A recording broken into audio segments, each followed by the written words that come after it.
Today we're going to be looking at the cheapest coffee maker we could possibly find at Walmart, in addition to the cheapest coffee and the great value filters as well. We're going to see if we can get anything good out of it. Now, I don't know if it's really different from what we've been doing recently. Well, fair. Because it seems like recently we have been trying a good blend, a good variety of nasty low-end coffees, specifically from Starbucks. But Fair maybe we'll see how this goes. In terms of cost and in terms of price, what did we spend? Close to about, what was it, $17 for all this? Roughly, this whole setup was $17. The filters, 200 of them, were like $1.30. This beautiful Mainstay's coffee maker was around $11, and the bag of amazing great value coffee there was right under $4. Yes, so amazing in the sense that we actually have not even tried the great value coffee, so we've yet to make such a declaration. But in terms of price, it's hard to beat, right? Yeah, for the cost, $17 for a cost of one decent bag of coffee, you could have yourself 42 cups of great value coffee plus a coffee maker. Wow, that's pretty incredible, but does it hold up to snuff in terms of taste? And that is what we are here to determine today. So we're going to start with the great value coffee, and depending on the kind of taste we get, we might try moving on to a higher end coffee with a bit more unction to it. So you want to go ahead and read us some of the beautiful features here? Yeah, you guys can read the Spanish version while we read the English version. True, yes. So let's see, it's a 12-cup coffee maker. Amazing. Automatic pause and serve function. No idea what that means, but nope. Sounds good. Easy to fill water reservoir, that's good. So if you have trouble ordinarily filling the reservoir, you might actually want to get this coffee maker. Yep. Dishwasher safe carafe, that's a plus. Removable filter basket. That's a rarity in these times. Wow, yes. Don't know where you'd ever find that, honestly. Great features. It's probably well built, has a 1-year warranty. 1-year warranty. Which I'm actually amazed by that. There's probably some legal jargon in there. Probably, They're going to say, if you've ever used it, the warranty is null and void, something like that. Ooh, it also has a ergonomic handle. Does it? That's right there what it says, ergonomic handle. Oh, wow. Wow, so... and a convenient cord storage. That's actually nice. Non-stick warming plate. Non-stick warming plate. The box is kind of hard to read. It's all crumpled up. Yeah, so that's also one thing we noticed here is that the box looks like it's been tossed around a little bit. Not really certain how it's going to affect the performance or anything like that, but aesthetically I can't say it wins a whole lot of points. But we're not reviewing the box here, are we? That is true. We're reviewing the overall contents of the box, and I should be very careful with this knife. Yes, you should be. Lest I have one less co-host. We're going to go ahead and open the box here. You're very proficient with yeah. All right, so we have immediately the manual here. Actually, that's weird. It's upside down, so you can get it's because the Spanish version. Yeah, it's because the Southern Hemisphere. The Southern Hemisphere reads upside down. In case you all didn't know that. All right, let's see. So, wow. Medidas de seguridad adicionales. I don't speak Spanish. That's a unit, my friend. That is indeed wow. So in terms of aesthetics, it looks like something out of a Terry Gilliam movie or something. It's a bit odd. It has a zip tie on the power cord. I've never seen that before. You know what would be really cool, I think, right now? What? It's like a close-up, like, panorama, like pan, with like music and stuff.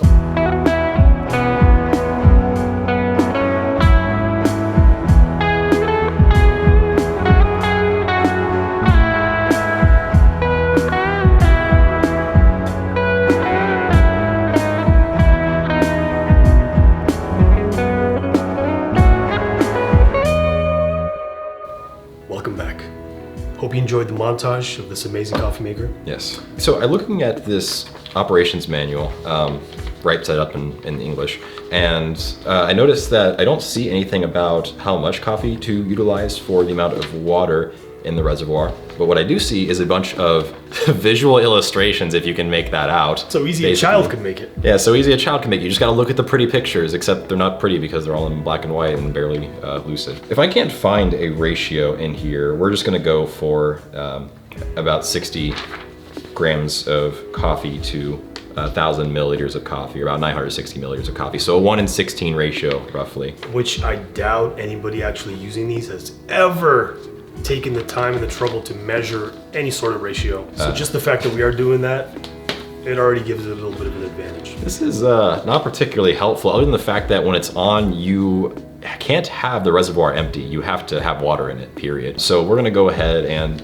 start brewing with this. So, well, let me do the first part. Can I do the honors of the filter here? You can absolutely do the honors while I measure out our grounds here. But it does say, yes, insert the filter and make sure the filter is properly aligned. These are impossible. All right. Oh, this is great. All right. This have a little removable. Oh, ooh, that certainly helps in aligning the filter. Indeed. Open our great value coffee here. And why don't we see we do a smell test? Let's do a smell. Yeah. Mm-hmm. Let's see. Let's contemplate the aroma. You know what? It's not great, but honestly, it's not bad. Let me give this a whiff. Believe it or not, it doesn't smell terrible, but it doesn't smell that good either. It just smells like a really cheap, ground up coffee. And I think they even suggest you add stuff to it just because they probably already know it's bad. Yeah, they so want you to dilute, It says great value, not great taste. Let's see if 60 grams is even enough. Now, when measuring out this coffee for the container here, this bag actually says you measure 1 heaping tablespoon of ground coffee for each 6 fluid ounces of cold filtered water. I am not going to do that. So one thing we need to talk about as well with this coffee maker is how exceedingly short the cable on this is. Incredibly. Like we actually had to get an extension cord to plug this in. Look how short it is. That's it. That's all you get. I think the reason for this is because the intention is for it to just sit on a counter next to the plug on a kitchen counter and to just remain there. Clearly, they wanted to sit, cut costs wherever they could. Sure. So you can't fault them for having a short cord or the thing being shaky and shoddily built. That's not the point here. The point is it's still an amazing economic and logistical marvel to be able to produce something like this for under $12. Who knows? This might actually not be as bad as we are predicting it could potentially be. Because really, at the end of the day, a drip maker has one function. But at the same time, too, the quality of that function can certainly differ, and that's what we're here to determine for you. So, are we setting phasers to stun right now and seeing if it's going to produce coffee here? Thanks. Ooh, I hear it. That just looks like straight water. It is straight. Oh, I see a little tint to it. I wonder what temperature it's actually brewing at, though. Is it actually heating it? Probably boiling. Okay, so do not use hot water for brewing, so it's the water. It smells like a waiting room in like a Tire Kingdom or something. Just waiting room coffee. Like an oil change place or something. Actually, there's a nice, at least the color is tinted pretty nicely overall. Ooh, you know how sometimes a certain smell just brings you right back to a distant memory? Yes, from your childhood, perhaps. And what memory is this evoking for you? Now, I have drank and smelled a lot of coffees. Sure. Yes. In my life, but this particular one is somewhat unique. No, this doesn't smell like a Tire Kingdom. No. Waiting room. No. What does it smell like? It smells like an elementary school teacher's staff room. And what it smells there like. You have it. There you That's have what it. that smells like. It is the smell of pure, unadulterated, unapologetic drip coffee in the most base, cheap form. Yep. This is when you have to deal with 30 little rascals Lovely. all day long for very, very little pay. Yes.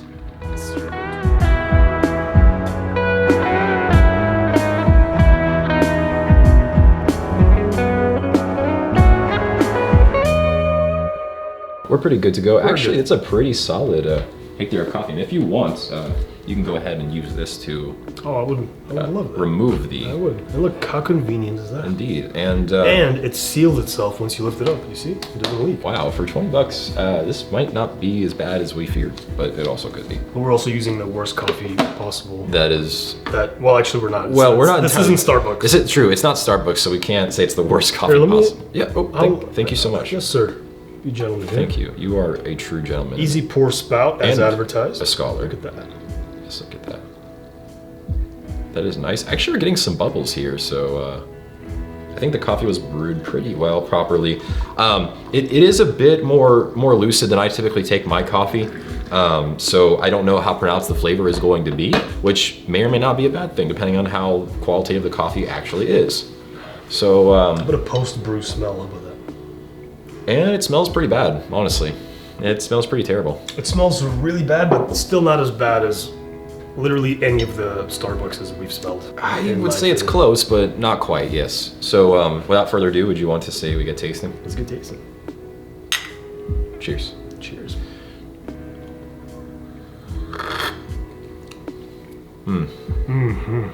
That is scalding in terms of temperature. Pretty Yes, hot. it is. It's definitely hot, that's for sure. You taste faint notes of chocolate, but you do also taste oxidization within the bag. It has a sort of chemical taste. Dude, I have to be honest. This is not awful. It's not awful. I can't say it's the worst I've had, but I won't say it's anywhere close to being even average. No, of course not. No, this is a coffee you would get for free somewhere, and you would actually enjoy it for the price. I honestly think that I would take this over Starbucks. I'm not kidding. Yes, I would. As straight black coffee goes, I would take this over Starbucks. Let's try a coffee that's more expensive than the maker. We have the Robusta 100 here.